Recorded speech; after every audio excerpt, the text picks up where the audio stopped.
What I'm seeing is I see a hungry Crawford, a Crawford that has been looking for the opportunity for a long time, finally getting the opportunity, and really ready to grab the opportunity. Well, like I said, I'm not really worried about the weight. I'm worried about the skill level that they use during the fight. After getting into the ring with Terrence Crawford, Roy Jones Jr. has made it clear that the skill set Crawford brings will be enough to defeat Canelo Alvarez. According to Roy, the question of whether Crawford can win has very little to do with weight and almost everything to do with what happens when Canelo lands clean. Roy believes that if Crawford can take Canelo's power, then Canelo is in serious trouble. But if he goes out and boxes Bud, he's not going to beat Bud boxing. He's not. So if Bud can take his punch, he's not going to outbox Bud. So it's like... And then Crawford is in real danger. But Roy leans toward believing Crawford has what it takes. He's watched how Crawford times opponents, uses movement to frustrate pressure fighters, and finishes strong when he smells blood. For Roy, weight only becomes a factor if Crawford isn't mentally or physically prepared for the jump. But he believes Crawford is not only ready, he's already training like someone who knows exactly how to beat Canelo. Roy has always said size doesn't matter if the smaller fighter has a higher ring IQ. And that's exactly what he sees in Crawford. Over 60% for as much. If you say, Bernard, give me a number. Give me a number.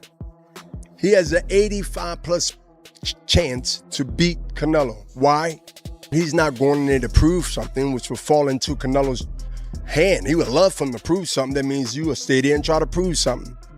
But to go in there and to let him know, establish that from the first round, that I belong, without showing that I am tough. He isn't alone in this discussion. David Benavidez also shared his thoughts on the potential matchup, telling Fight Hub TV that it's a great fight, but slightly favors Canelo because of the weight difference. In his words, it's about a 60-40 fight due to size, but Crawford's skill can't be ignored. Benavidez praised Crawford as an amazing fighter and technician who deserves full respect. While he acknowledges the threat Crawford poses, he, like many others, sees weight as a major hurdle Crawford would have to overcome. Terrence Crawford, does he have an opportunity to beat Canelo? I think if anybody has a chance to beat Canelo, I think it's Terrence Crawford. His IQ is on another level. He's a great fighter and he's strong. It's just that it's a lot of weight. I wouldn't be surprised if Terrence Crawford wins. Wouldn't be surprised if he loses either. Terrence Crawford, when he went up against the best opposition, like Errol Spence, he showed what level he's on, what type of dog he is. So I don't know. You really have to let these fights play out to see what happens. He might get hurt. That might activate him to come back strong. Could you still make 68? I don't want to make 68. No, I know you don't. Terrence wins 68. Yeah. However, someone who has already beaten Canelo doesn't believe weight is the most important factor. Dimitri Bivol, who handed Canelo his second career loss, recently told The Ring magazine that mental readiness is the real key. Bivol said it's not just about handling the power, it's about being mentally prepared to fight at that weight. In his view, smaller fighters don't lose to Canelo because of size. They lose because they aren't mentally ready. Bivol believes Crawford, with his calm demeanor and deep skill set, is one of the few fighters who could move up in weight and not crumble under the pressure. He also pointed to Crawford's ability to switch stances as a major advantage that could disrupt Canelo's timing, coming from someone who knows exactly what it takes to beat the Mexican star. Now, what the media is reporting, and it's circulating, is that Canelo Crawford is the biggest fight of the decade. I mean, to a purist and a fighter, it's laughable. Because you have Crawford jumping up 2 weight classes to fight Canelo, who's a natural light heavyweight. Crawford, who couldn't... Not everyone is siding with Crawford. Some fighters who have sparred both men still lean toward Canelo. Welterweight contender Alexis Rocha told ES News that he believes Canelo will win because of the natural size difference. He emphasized that weight classes exist for a reason and said Canelo is simply the bigger man. Rocha praised Crawford's reach and boxing IQ, calling IQ the most important element in boxing, but still leaned toward Canelo due to his experience and history in big fights. While Rocha believes Crawford would hold his own, he feels size and experience ultimately favor Canelo. That's not easy for Crawford. I mean, it's Canelo has the big advantage, but Crawford needs to manage well his body, his speed, and his power, because he's moving up to another level of weight. I asked this because you did it with Margarito. You went to 54, and people were like, "Oh my God, this guy's so big, Margarito." But your speed made the difference in that. Another fighter who has sparred both men, Gervonta Davis, shared a similar opinion while speaking to Mill City Boxing. Davis said Canelo is a big, durable fighter who can take a punch, and he doesn't believe Crawford could hurt him with a single shot. He suggested Crawford would need to attack the body, cut him, and chip away over time. Davis described the task as extremely difficult, noting Canelo's ability to set traps and control the fight. While he acknowledged that anything is possible in boxing, Davis said if he had to bet, his money would be on Canelo. He added that Canelo's power isn't just about knockouts. It's about wearing opponents down and disrupting their rhythm over the course of the fight. His power, could any guy move up 3 divisions and fight a Canelo? In the landscape right now, I don't think that there's a person that can move up 3 divisions, from 47 and beat Canelo. But I think divisions matter. I think that weight matters. I think what you walk around at matters. Canelo's a big guy, and he's not just big, he's dense. He's a powerful guy with boxing skill. I think that would have been and I've been telling people it's going to be a tall task for Crawford to win. Then there's Arislandi Lara, who knows firsthand what it's like to face Canelo. Lara fought him in 2014 and lost a split decision. He recently said that Crawford can win, but only if he learns from past mistakes. Lara admitted that he, like William Skull more recently, tried to outbox Canelo using pure movement and defense, and it didn't work. Canelo was able to impose his rhythm and land the heavier, more eye-catching shots. It's not looking at them as a physical package. It's who has absorbed the bigger shots in the weight division. And it was good. It was a very good point. It was like Canelo has been hit by light heavyweights and super middleweights for the best part of a decade. Basically, he's so used to taking those shots, whereas Crawford hasn't.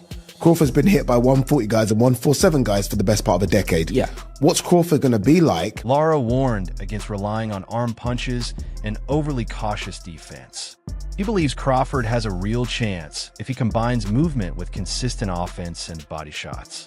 Otherwise, Crawford risks falling into the same trap that cost Lara the fight in 2014. Lara called it a 50-50 matchup, but said the deciding factor would be whether Crawford can stay offensive without becoming reckless. One of those guys, he just locks in. He just locks in, especially when you doubt him. So yeah, it's a really interesting matchup.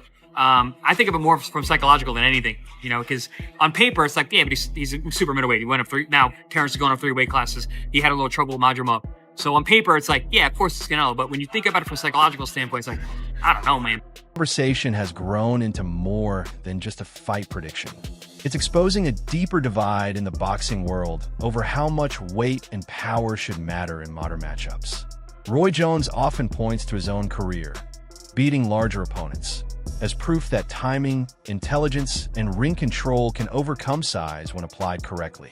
It's also reopening debates about Canelo's recent form. As long as Crawford stays away and just boxes and be smart, he can win that fight. I think Crawford's a better fighter than Charlo. And he's a smart fighter as well. He switches and everything, so that would be a very good fight. Some fans and experts believe Canelo has declined since the Bivol loss. His most recent performance against William Skull failed to impress many, with low output and predictable movement. That has figures like Roy Jones questioning whether the version of Canelo who knocked out Sergey Kovalev and dominated Billy Joe Saunders is still present today. If that decline is real, Roy believes Crawford is perfectly positioned to capitalize. He sees Crawford peaking both mentally and physically and feels the timing is right to change the narrative. What about Crawford do you think can bridge the weight gap? Or like with you, what did bridge the weight gap? Because a lot of people are just saying, hey, Canelo's just too big for someone like Terrence. That's true. But you know what? There's always a way. Put it there's always a way. Still, no one believes this fight will be easy. Everyone agrees Crawford can't afford to run or give away early rounds just trying to survive. That's when Canelo builds rhythm and starts setting traps. Roy specifically warned that staying on the back foot too long could lead to Crawford getting cornered. The strategy must be to frustrate Canelo early. Move, strike, and move again, while maintaining enough activity to win rounds clearly on the scorecards. American. Now, look at this. Terence Crawford moved from 47 to 54 to fight Madrimov. What did he do to Madrimov? Nothing. Okay, Madrimov was a 54-pounder. Now, to move up to 168, that's 2 more divisions. Canelo Alvarez will take any punch from Crawford, but I don't think Crawford will take any punches from Canelo. Remember, Canelo got hit by triple. This fight's so compelling is that both fighters have strong arguments in their favor. Crawford brings momentum, elite ring IQ, and endorsements from some of the greatest technicians in boxing history. Canelo brings size, strength, experience, and a chin that has never truly failed him. Even those who have sparred both fighters don't agree on the outcome. That level of uncertainty is rare in boxing, and it's exactly why this matchup feels so unpredictable. How do you see it going? Share your thoughts below and subscribe for more updates.